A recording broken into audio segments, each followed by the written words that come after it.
뉴욕 증시는 어제 나온 마이크로소프트와 메타가 1분기에 깜짝 실적을 공개하면서 일제히 강세를 보였습니다. 일단 이번 분기는 괜찮다는 안도감이 시장에 번지고 있는데요. 과연 2분기에도 이런 낙관론이 이어지게 될까요? 간밤 실적을 공개한 애플과 아마존을 보면 다음 분기에도 호실적이 유지되긴 어려울 것으로 보이는데요. 당장 내일장 그리고 앞으로의 시장 흐름도 주의해 볼 필요가 있겠습니다. 우선 오늘장 마감 사항부터 보면 다우지수는 0.21%, S&P 500 지수는 0.63% 올랐고요. 나스닥은 빅테크 기업들이 크게 오르면서 오늘 1% 넘게 올랐습니다. 다만 주요 지수 모두 국채 금리가 치솟으면서 장중 최고치보다는 상승분을 모두 줄인 채 마감됐습니다. 오늘 빅테크 기업들은 조금 전에 언급했던 대로 어제 나온 마이크로소프트와 메타의 호실적에 힘입어서 강세를 보였습니다. 두 기업 모두 AI 투자를 늘리겠다고 밝히면서 기업들의 자본 지출이 둔화될 것이라는 걱정이 해소된 덕분인데요. 여전히 AI 지출과 수요 모두 건재한다는 신호에 오늘 엔비디아는 2% 넘게 뛰어올랐고요. 마이크로소프트는 이날 7% 넘게 급등했습니다. 한편 오늘 실적 발표를 앞두고 애플과 아마존은 각각 0.39%, 3.13% 뛰었는데요. 현재 시간외 거래에서는 일제히 하락하고 있습니다. 왜 그런지 일단 애플부터 살펴보면 두 기업 모두 실적 자체는 잘 나오긴 했지만 일단 애플은 주요 캐시카우 중 하나인 서비스 부문 매출이 부진하게 나왔습니다. 특히 중화권 매출이 160억 달러로 예상치 170억 달러를 밑돌았는데요. 로이터 통신은 관세로 인한 중국 리스크 때문에 주가가 현재 하락하고 있다고 설명했습니다. 또 이런 가운데 애플은 가이던스조차 밝히지 않았다는 점도 우려되는 부분입니다. 이어서 아마존 역시 매출과 주당 순이익은 모두 잘 나왔습니다. 다만 AWS 매출이 실적 전망치를 밑돌았고요. 또 2분기 가이던스도 투자자들을 만족시킨 듯 실패하면서 현재 시간외 거래에서 2% 정도 떨어지고 있습니다. 다시 돌아와 오늘 시총 10위까지의 마감 상황도 보면 호실적의 메타는 오늘 4% 넘게 급등했고요. 테슬라는 오늘도 해프닝이 있었죠. 테슬라 이사회가 머스크에 대한 불만으로 축출을 시도하고 있다는 보도가 나오면서 장 초반 테슬라 주가는 크게 약세를 보였는데요. 테슬라 측에서 이를 강하게 부인하면서 낙폭을 일부 줄인 채로 마감했습니다. 이어서 오늘 공개된 데이터들은 이전 추세와 마찬가지로 오늘 지표들도 경기 침체를 아직까지 가리키진 않았지만 앞으로 둔화세가 가팔라질 수 있다는 신호와 전망들이 나왔습니다. 우선 ISM 제조업 지수는 48.7로 나오면서 예상보다는 선방하긴 했지만 50을 밑돌면서 2개월째 위축 국면을 이어가는 것으로 나타났습니다.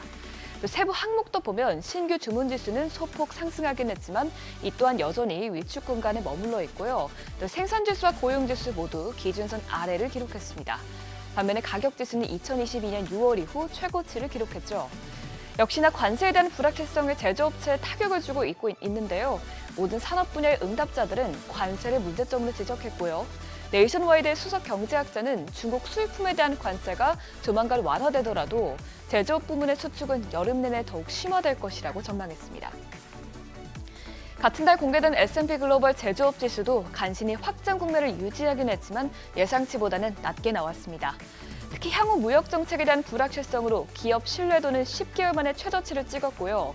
특히 눈여겨볼 부분이 조사 측에서 재고가 올해 들어서 가장 큰 감소폭을 보였다면서 예상보다 더 빨리 재고 부족으로 인한 타격이 올 수 있다고 언급한 점입니다. 지금은 재고 증가로 인해서 미국 경제가 버티고 있지만 곧 있으면 공급망 대란이 현실화될 수 있다는 것입니다. 신규 실업수당 청구 건수는 2달 만에 가장 많았던 것으로 나타났습니다. 지난주 신규 실업수당 청구 건수는 24만 1000건으로 나오면서 예상치와 직전치를 모두 크게 웃돌았습니다. 물론 이번엔 뉴욕주에서 봄방학 주간을 맞아서 실업수당 청구자 수가 급증하긴 했지만 같은 기간 계속 실업수당 청구 건수 역시 급증하면서 고용시장이 위축되고 있다는 우려감을 키웠습니다. 전문가들 역시 기업들이 점점 채용 속도를 늦추기 시작했다고 봤는데요. 오늘 저녁에 나올 고용보고서에서 이 같은 흐름이 확인될지 지켜봐야겠습니다. 오늘 전반적인 자산시장 흐름도 살펴보면 한동안 하향 곡선을 그리던 국채 수익률은 간밤 일제히 상승했습니다. 장 초반에는 고용지표가 약세를 보이면서 하락세를 보이기도 했지만 이후에 나온 제조업 지표가 예상보다는 덜 둔화됐다는 안도감에 금리 인하 가능성이 줄어들면서 큰 폭으로 뛰기 시작했는데요. 간밤 2년물 국채 수익률은 0.07%포인트, 10년물 국채 수익률은 0.04%포인트 올랐습니다. 또 주목해볼 부분이 오늘 달러 인덱스가 3주 만에 100선을 돌파했습니다. 미중 무역 협상에 대한 기대감이 달러를 밀어 올렸고요. 간밤 백악관에서 오늘 중으로 무역 협상과 관련해서 중요한 발표가 나올 것이라고 밝힌 점도 모멘텀으로 작용했습니다. 또 이런 가운데 어제 일본은행이 물가 전망과 경제 성장률을 하향 조정하면서 금리 인상 가능성이 후퇴함에 따라서 엔화 매도세가 확산한 것도 달러 강세를 부추겼습니다. 마지막으로 금 가격은 3거래일 연속으로 내렸습니다. 이 또한 관세 강도가 낮아질 것이라는 전망 속에 안전자산 선호 심리가 내린 영향인데요. 오늘 금 선물은 2.46% 빠지면서 온츠당 3,237달러에서 거래됐습니다. 또 4년 만에 최저치를 기록한 유가는 저항선에 부딪히자 급등했습니다. 일단 수요 측면에서는 관세 리스크 완화로 인해서 전반적인 원유 수요가 늘어날 것이라는 기대감이 작용했고요.